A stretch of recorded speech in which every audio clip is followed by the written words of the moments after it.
board sort. They're great and they give great prices.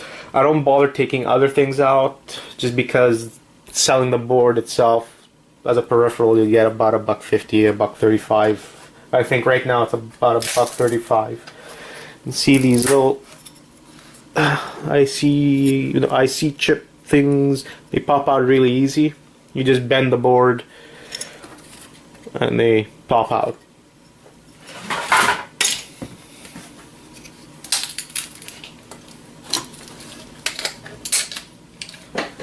So you should do the same thing when you get peripheral boards like this.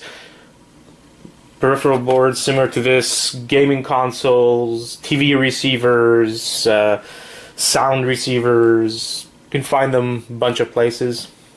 And these specifically have quite a bit of monolithic capacitors. What I do with these is I take one of these and just pop them out like that. That's for the bigger ones. For the smaller ones here, they're kind of hard to see. I usually use a wood chisel and scrape them off completely. But for these bigger ones, come out very easy. Just grab, twist. Any type of plier would do. These I find are really good because of the needle point. You should definitely take out the monolithics on all your peripherals and even motherboards. I haven't run into anyone that complains about having them removed when I sell the boards, so I do it. And I get, like in one of my other videos, I get about $4 an ounce on those things.